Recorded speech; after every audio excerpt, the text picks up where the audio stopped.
Please stand.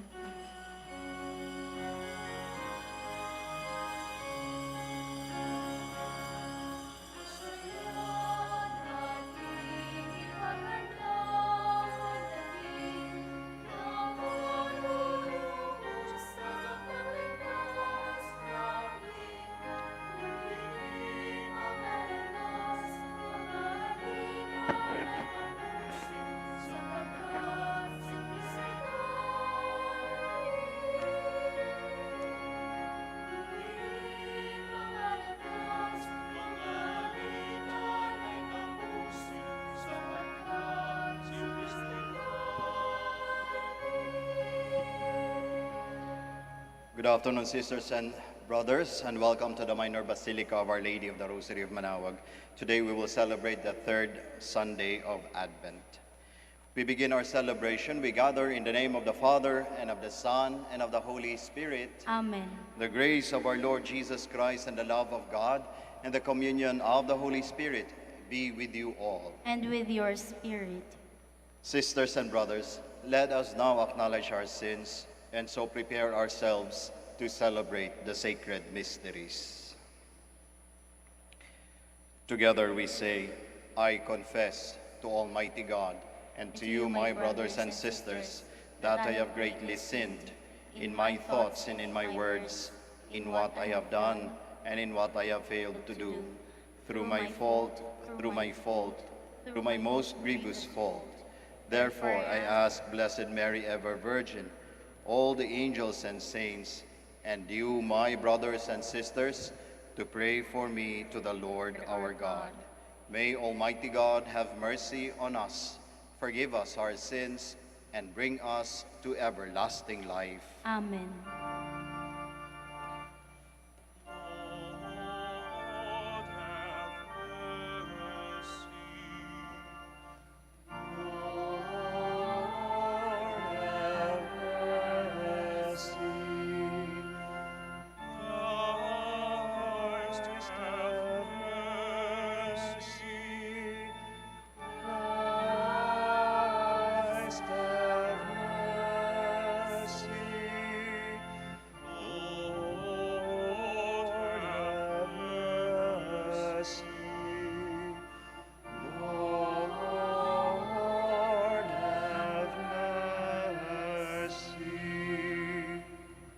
Let us pray. O God, who see how your people faithfully await the feast of the Lord's Nativity, enable us, we pray, to attain the joys of so great a salvation and to celebrate them always with solemn worship and glad rejoicing. Through our Lord Jesus Christ, your Son, who lives and reigns with you in the unity of the Holy Spirit, one God, forever and ever. Amen. Please be seated. The spirit of Gaudete Sunday is expressed in words that the prophet addresses to the broken-hearted Israelites in exile. God will heal them and bring them back to their own land. Jesus will make these words his own when he begins his public ministry. A reading from the book of the prophet Isaiah. The Spirit of the Lord God is upon me, because the Lord has anointed me. He has sent me to bring glad tidings to the poor, to heal the brokenhearted, to proclaim liberty to the captives and release to the prisoners, to announce a year of favor from the Lord and a day of vindication by our God. I rejoice heartily in the Lord. In my God is the joy of my soul, for he has clothed me with a robe of salvation and wrapped me in a mantle of justice. Like a bridegroom adorned with a diadem, as the earth as bedecked with her jewels, as the earth brings forth its plants, and the garden makes its growth spring up, so will the Lord God make justice and praise spring up before all the nations. The word of the Lord. Thanks be to God. My soul rejoices in my God. My soul rejoices in my God. My soul proclaims the greatness of the Lord. My spirit rejoices in God, my Savior, for he has looked upon his lowly servant. From this day, all generations will call me blessed. My soul rejoices in my God. The Almighty has done great things for me, and holy is his name. He has mercy on those who fear him in every generation. My soul rejoices in my God. He has filled the hungry with good things, and the rich he has sent away empty. He has come to the help of his servant Israel, for he has remembered his promise of mercy. My soul rejoices in my God. Paul asks the early Christians to prepare for the Lord's coming with joy in their hearts, with prayer on their lips, and with a life of holiness. A reading from the first letter of St. Paul to the Thessalonians. Brothers and sisters, rejoice always, pray without ceasing. In all circumstances, give thanks, for this is the will of God for you in Christ Jesus. Do not quench the Spirit. Do not despise prophetic utterances. Test everything. Retain what is good. Refrain from every kind of evil. May the God of peace make you perfectly holy, and may you entirely, spirit, soul, and body, be preserved blameless for the coming of our Lord Jesus Christ. The one who calls you is faithful, and he will also accomplish it. The word of the Lord. Thanks be to God. Please stand. Alleluia, alleluia, alleluia, alleluia, alleluia.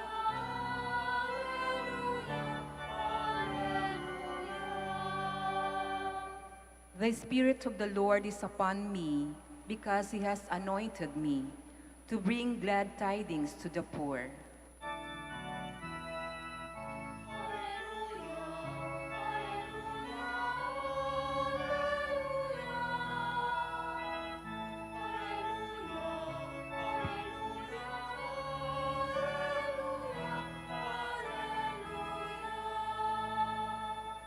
The Lord be with you. And with your spirit. Reading from the Holy Gospel according to John. Glory to you, O Lord. A man named John was sent from God.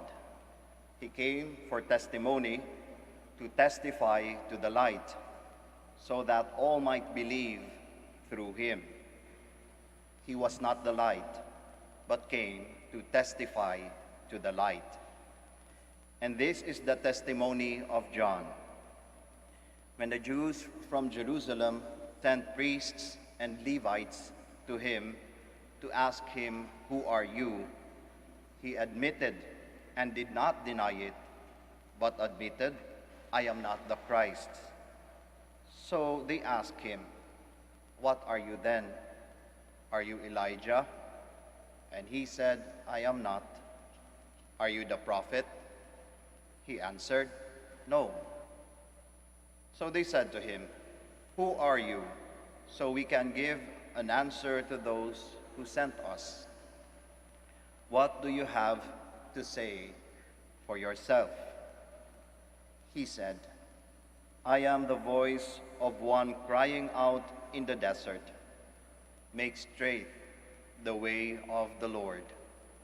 As Isaiah the prophet said, some Pharisees were also sent. They asked him, why then do you baptize if you are not the Christ, or Elijah, or the prophet? John answered them, I baptize with water, but there is one among you whom you do not recognize, but the one who is coming after me, whose sandal strap I am not worthy to untie. This happened in Bethany across the Jordan, where John was baptizing. Sisters and brothers, the gospel of the Lord. Praise to you, Lord Jesus Christ. Please be seated. Magandang hapon po sa ating lahat. If we listened in our first or in our second reading, the words of Paul to the Thessalonians was this: brothers and sisters, rejoice always. Rejoice always, for the Savior is coming. Kapag narinig natin yung mga salitang yon, parang ang hirap hugutin. Parang ang hirap isabuhay dahil sa mga pinagdadaanan natin ngayon. Kahapon nga po, nagdiwang kami dito sa aming basilika, sa ating basilika, together with our staff, our employees, a simple Christmas celebration. It was not a party. It was a celebration. A meal, konting kainan, then gift giving.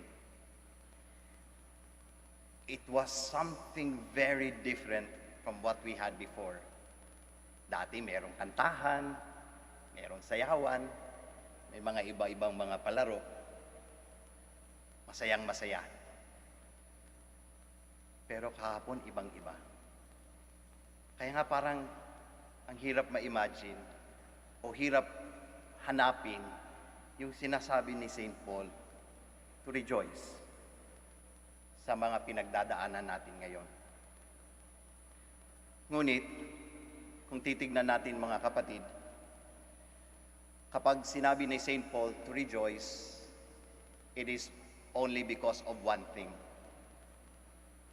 Not because of the parties, not because of the gifts, not because of the bonuses of Christmas, but because of the Lord, our Savior. That is the reason to rejoice. Kung titignan natin yung kapanahunan ng mga propeta, kapanahunan ni Juan Bautista, kapanahunan ni San Pablo na nagsulat sa mga Thessalonians, maiintindihan natin yung panawagan nila. Bakit? Sabi nga ni Paul, rejoice. Bakit? Because for a long time, they felt that they were captives. Ito yung narinig natin sa ating first reading. They were captives. They were not free. They were not free to what? They felt they were not free to connect with their God, with God. Feeling nila, malayong malayo ang Diyos sa kanila. Kaya kung i-imagine natin yung lungkot siguro nila, siguro parang similar dito sa nararamdaman natin sa Kapaskuhan na ito. Kaya nga yung panawagan ni San Pablo, talagang galing sa puso. To rejoice, magdiwang, merong kasamang excitement. Kasi parating na ang Diyos. Makakasama na natin ang Diyos. Hindi na siya malayo sa atin. Ganon yung konteksto niya. Kung siguro sa atin ngayon, ini-imagine ko, baka parang tayo na naghihintay ng katapusan ng COVID-19. Parang ganon yung excitement natin. Palagi natin sinasabi, huwag mawalan ng pag-asa, darating at darating din yung katapusan. To call everyone to rejoice. Kaya nga siguro sa atin na dumadanas ang mga pagsubok sa panahon na ito, siguro magandang pakinggan natin talaga si San Pablo to rejoice. Kahit walang masyadong celebration, kahit walang masyadong regalo, kahit bawas o walang bonus, meron pa rin tayong dahilan para magdiwang.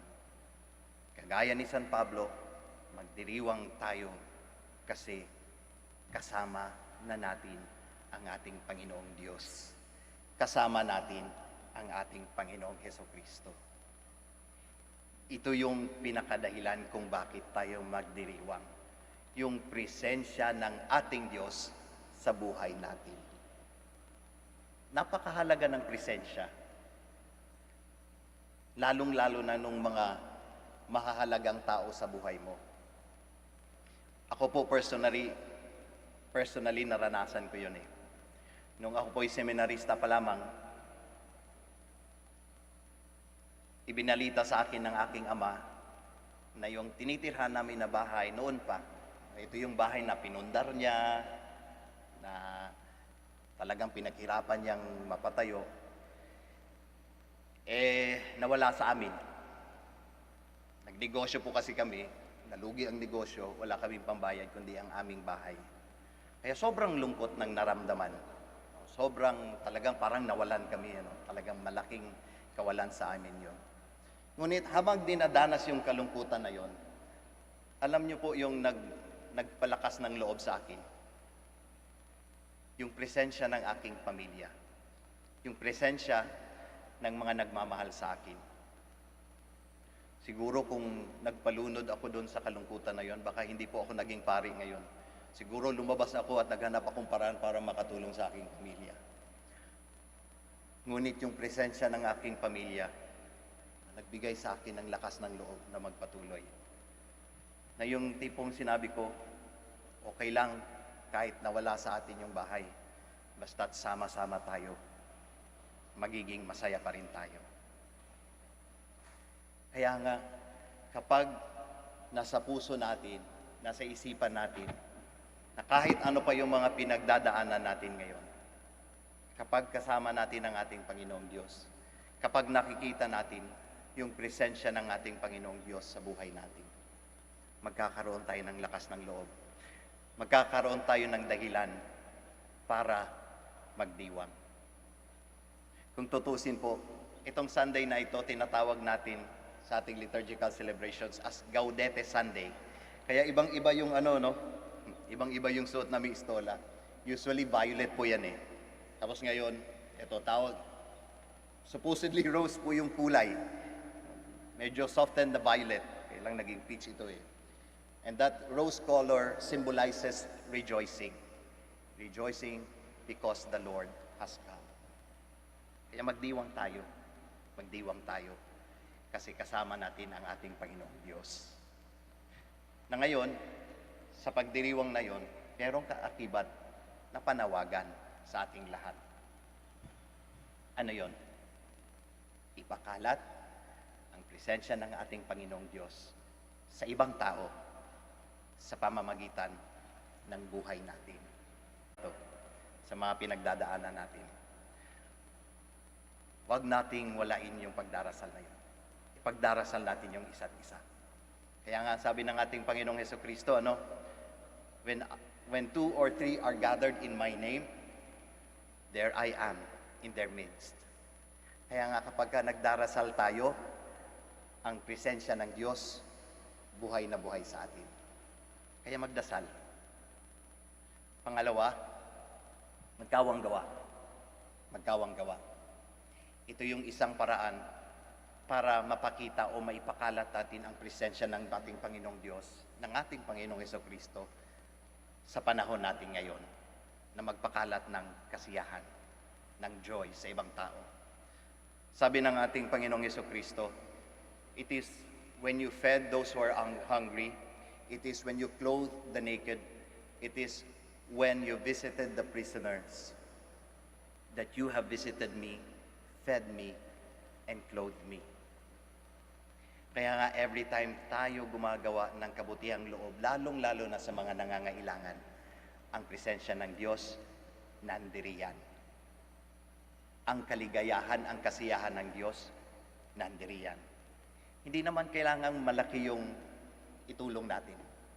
Basta ito'y galing sa puso. Nandun ang ating Panginoong Diyos. Pangatlo, awa. Awa. Dumating ang ating Panginoong Diyos sa buhay natin upang magdala ng awa sa ating lahat. Ang presensya ng ating Panginoong Diyos ay nagpapakita ng awa sa ating lahat. Kaya every time tayo'y nagbibigay ng awa, ng kapatawaran sa ating kapwa, ito'y nagpapakalat ng kaligayahan ng ating Panginoong Diyos. Ang sarap nga naman makaramdaman nang ikaw ay pinatawad, nakakagaan ng loob. Sana ito din yung ibigay natin sa ating kapwa-tao. Alam ko at si Kristo ay Pasko. Maligayang Pasko po sa inyong lahat. Magsitayo po tayong lahat.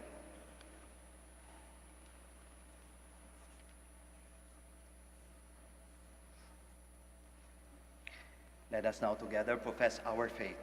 I believe in one God, the Father Almighty, maker of heaven and earth, of all things visible and invisible.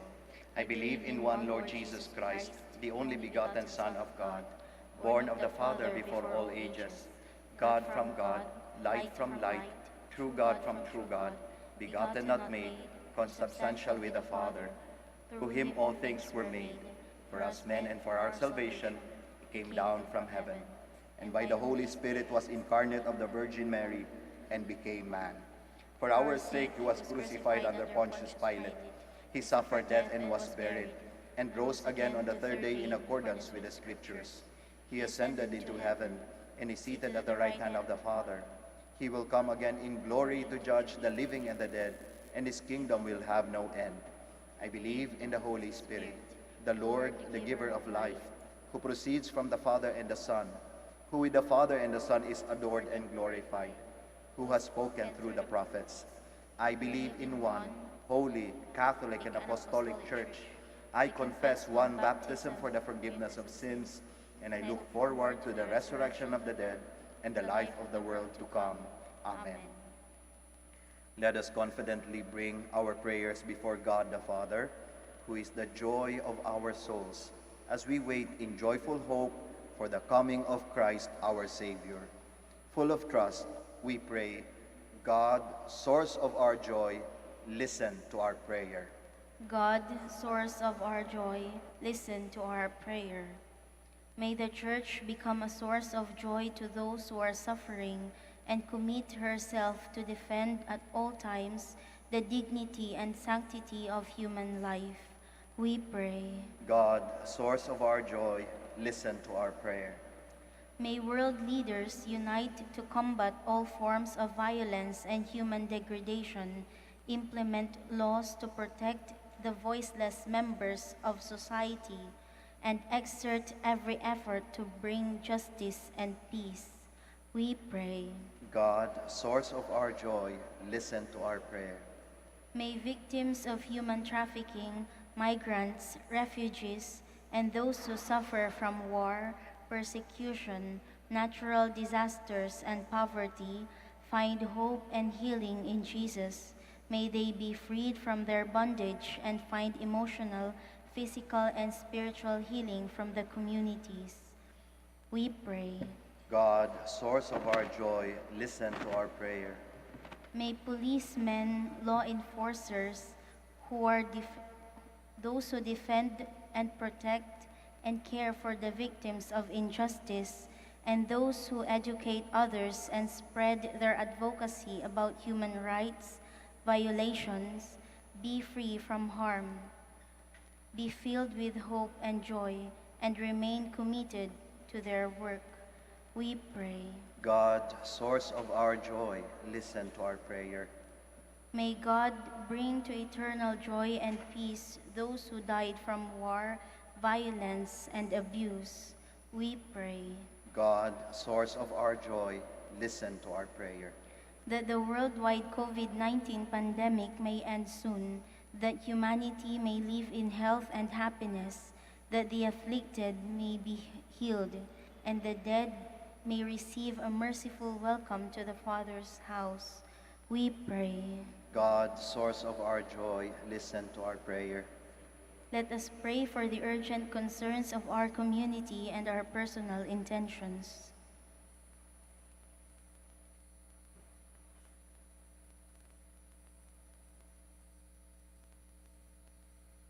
We pray. God, source of our joy, listen to our prayer. God of joy and mercy, as we wait for the Lord's coming, look with compassion upon us. Sustain us with your love and care in all our travails, even as you assure us of your love and care in all that we do. Through Christ our Lord. Amen. Please be seated.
Please stand.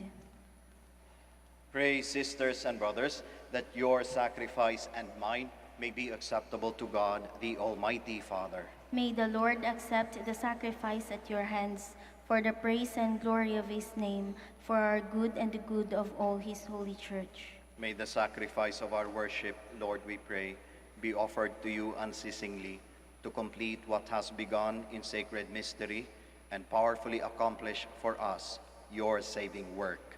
Through Christ our Lord. Amen. Amen. The Lord be with you. And with your spirit, Lift up your hearts. we lift them up to the Lord. Let us give thanks to the Lord our God. It is right and just. It is truly right and just, our duty and our salvation, always and everywhere to give you thanks. Lord, Holy Father, Almighty and eternal God, through Christ our Lord. For all the oracles of the prophets foretold him, the Virgin Mother longed for him with love beyond all telling. John the Baptist sang of his coming and proclaimed his presence when he came. It is by his gift that already we rejoice at the mystery of his nativity, so that he may find us watchful in prayer and exultant in his praise. And so with angels and archangels, with thrones and dominions, and with all the hosts and powers of heaven, we sing the hymn of your glory, as without end we acclaim.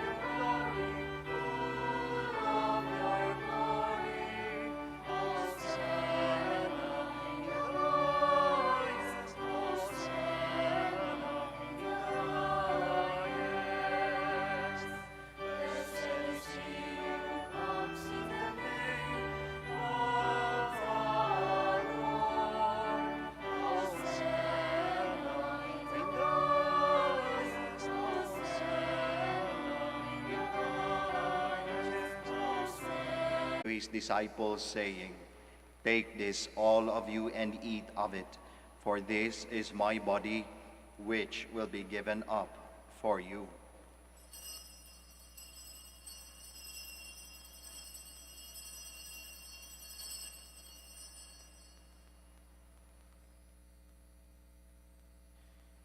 In a similar way, when supper was ended, he took the chalice, and once more giving thanks, he gave it to his disciples, saying, "Take this, all of you, and drink from it, for this is the chalice of my blood, the blood of the new and eternal covenant, which will be poured out for you and for many, for the forgiveness of sins.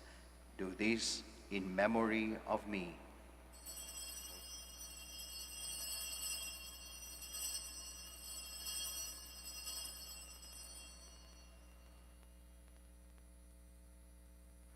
The mystery of faith.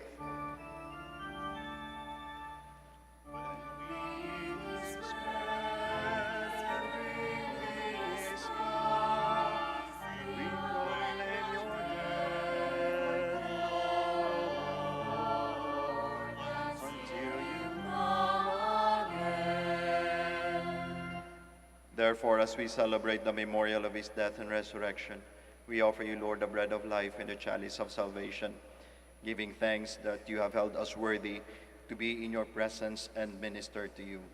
Humbly we pray that partaking of the body and blood of Christ, we may be gathered into one by the Holy Spirit. Remember, Lord, your church spread throughout the world and bring her to the fullness of charity, together with Francis our Pope, Socrates our Bishop, Fidelis his Assistant Bishop, and all the clergy. Remember also our brothers and sisters who have fallen asleep in the hope of the resurrection, and all who have died in your mercy. Welcome them into the light of your face. Have mercy on us all, we pray, that with the Blessed Virgin Mary, the Mother of God, with Blessed Joseph, her spouse, with the blessed apostles, with Saint Dominic and all the saints who have pleased you throughout the ages, we may merit to be co-heirs to eternal life, and may praise and glorify you through your Son, Jesus Christ. Through him, and with him, and in him, O God, Almighty Father, in the unity of the Holy Spirit, all glory and honor is yours forever and ever.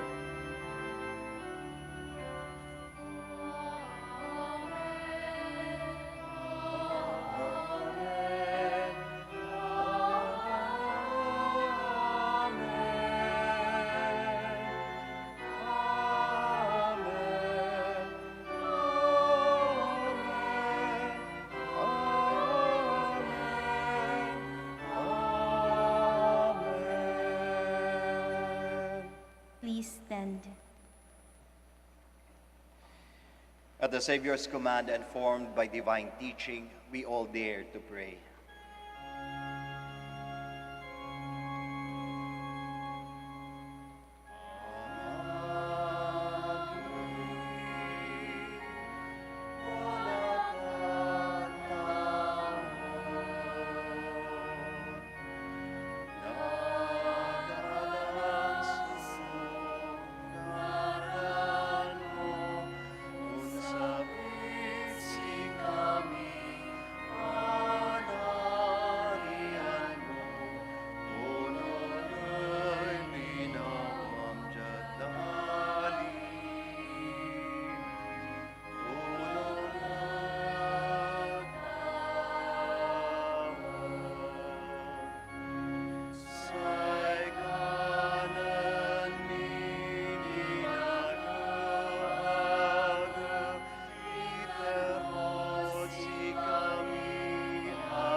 Lord Jesus Christ, who said to your apostles, "Peace I leave you, my peace I give you," look not on our sins, but on the faith of your church, and graciously grant her peace and unity in accordance with your will, who live and reign forever and ever. Amen. The peace of the Lord be with you always. And with your spirit. We offer each other the sign of peace. Peace be with you. Peace be with you.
Please kneel.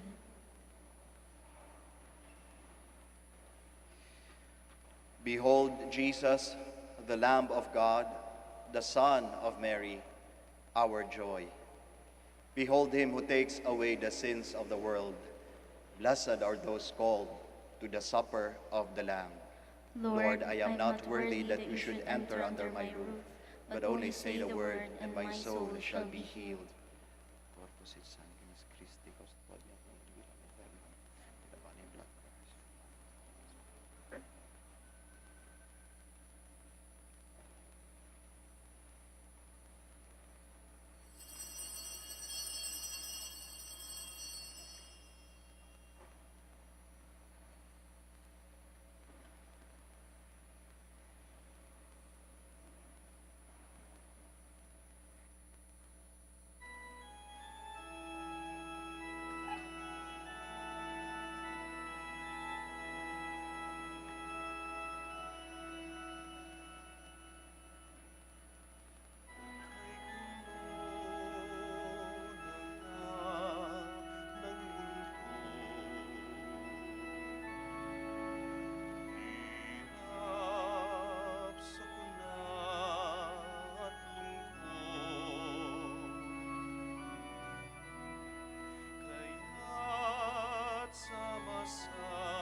Please stand.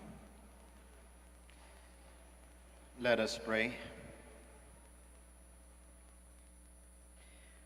We implore your mercy, Lord, that this divine sustenance may cleanse us of our faults and prepare us for the coming feast. Through Christ our Lord. Amen. Bago po tayo magtapos ng ating misa, ako po ay magpapasalamat sa ating lector-commentator, sa ating acolyte and Eucharistic ministers, sa ating choir, sa ating ushers, at sa inyong lahat po na nakiisa sa misang ito. Maraming salamat po.